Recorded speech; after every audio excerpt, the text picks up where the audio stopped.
Given the head node to a singly linked list, we need to reverse the linked list and return the new head. We'll also use this definition of a list node here. Each list node will have two attributes, val, the value, and next, which is a pointer to the next node in the linked list. In the diagram, the next pointer is represented by these arrows. At the end of the list, the final node will point to none, which signals that it's the end of the list. Now, one way we could solve this is to first create a blank node and then traverse the list over and over again, each time appending the last node to the new list. If we keep repeating this, eventually we'll get our reverse list and we can just return a variable that points to the second node in the list. This approach works, but the problem is that this algorithm runs in O of n squared time. If you're not sure why this is O of n squared, skip to the end of the video and I'll explain why that is. But there is a way to solve this in O of n time, and I'll show you how to do it in Python. The function will take in a pointer to the head node, so that's this node with the 1 here. We're going to start by creating a variable called newList and point that to none.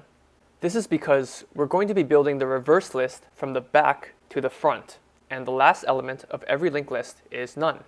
Then we'll create a variable called current and point that to the head of the original list.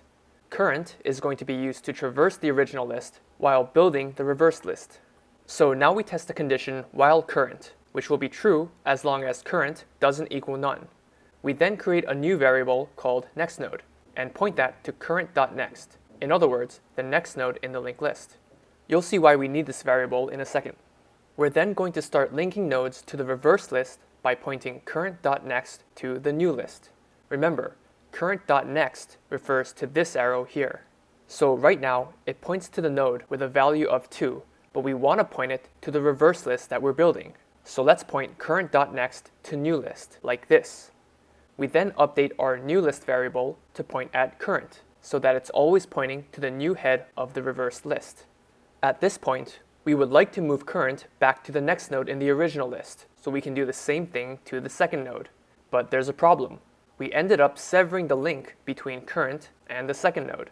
But don't worry, this is where the next node variable comes in. Earlier, we set next node to the second node in the list. So now, by setting current equal to next node, we can pick up right where we left off and do the same thing. Again, we'll set next node equal to current.next in order to keep our place in the original list. Then, let's set current.next equal to newList. We'll update newList to be equal to current, and then finally, set current equal to next node. And now the second node has been linked. So you can see that we're using 3 variables here. Current is used to manipulate the pointers and build the reverse list. newList always points to the head of the reverse list, and next node keeps our place in the original list. Now we're at the last iteration. Let's set next node equal to current.next, point current.next to the reverse list, and then move up newList, then move up current. But now current equals none, which makes this loop condition false. So we'll exit the loop and just return newList, which points at the head of our new reverse linked list, which starts at the node with a value of 4, then points to 3, then 2, then 1, then none, and we're done. And since we only had to traverse the linked list once, this algorithm runs in O of n time.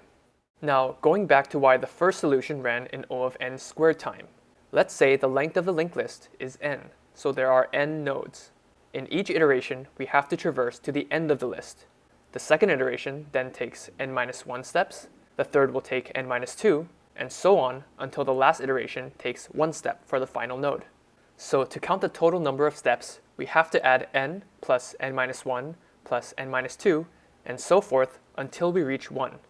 Luckily, we have a mathematical formula that we can use here that tells us that the exact number of steps turns out to be n times n plus 1 over 2, or n squared plus n over 2.